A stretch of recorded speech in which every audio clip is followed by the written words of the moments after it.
Avez-vous déjà levé les yeux vers le ciel en vous demandant ce qui se cache au-delà de la Terre?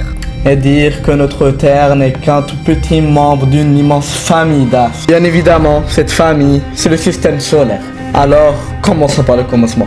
Au centre de tout, la pièce maîtresse, le Soleil, qui contient à lui seul 99% de la masse du système. Et les 1% restants sont les planètes qui se divisent en deux catégories. Les planètes rocheuses, autrement dit les planètes telluriques, sont des planètes composées principalement de roches et de métaux. Elles possèdent une surface solide sur laquelle on pourrait marcher, contrairement aux géantes gazeuses. Un noyau métallique entouré d'un manteau rocheux, une taille plus petite que les planètes géantes, peu ou pas d'anneaux et peu de lunes. Et les planètes rocheuses du système solaire sont Mars, appelée la planète rose, avec des très d'anciennes cours d'eau et une atmosphère très fine. La Terre, la seule planète connue avec de la vie, de l'eau liquide et une atmosphère respirable.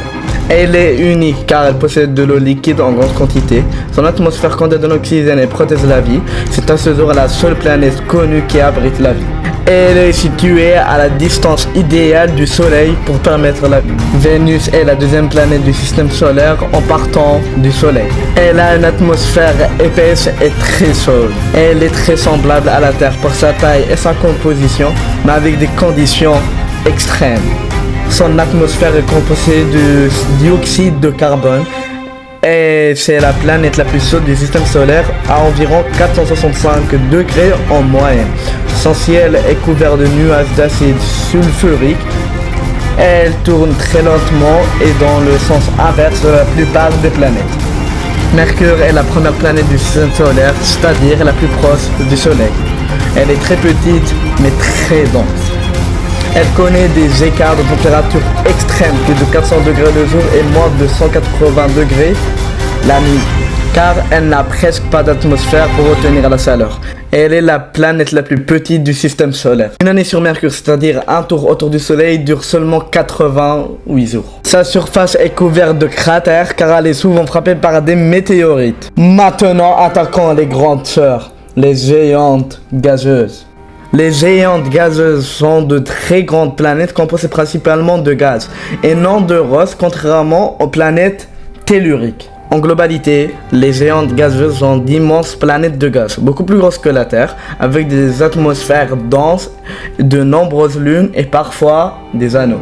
Jupiter est la cinquième planète du système solaire en partant du Soleil et la plus grande de toutes. Les caractéristiques principales de Jupiter sont une taille immense, plus de 1300 fois le volume de la Terre. Elle a une grande tache rouge, une gigantesque tempête qui dure depuis des siècles. Elle a de nombreuses lunes, plus de 90 satellites naturels et des anneaux moins visibles que ceux de Saturne, mais Jupiter possède aussi un système d'anneaux fins. Saturne est la sixième planète du système solaire en partant du Soleil.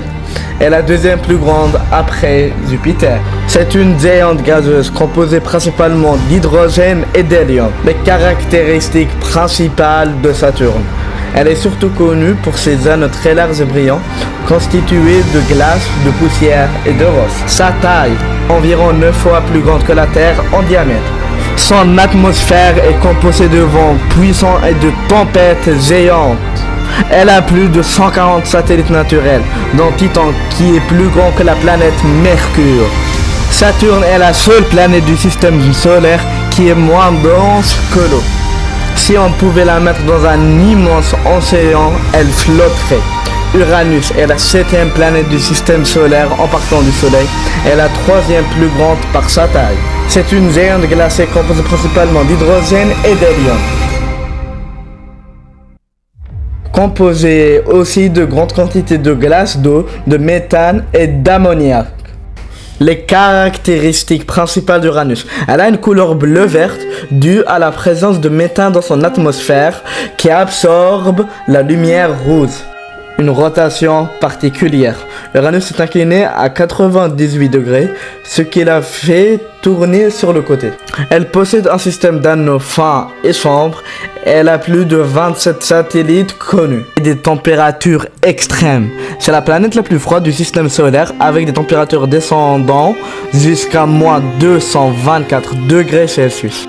Neptune est la 8e et dernière planète du système solaire en partant du Soleil.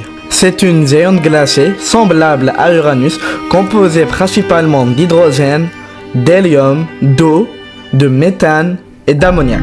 Les caractéristiques principales de Neptune.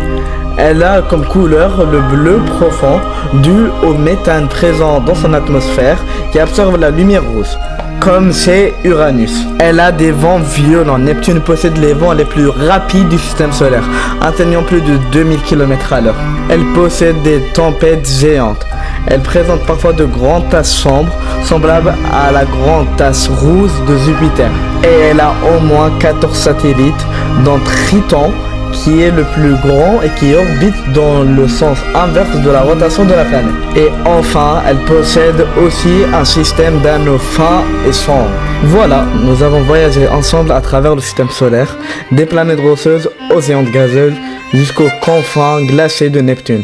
J'espère que cette exploration vous aura plu. Et un immense merci à toutes les personnes qui s'abonneront. Sur ce, c'était Gandhi ZZ et respect à vous.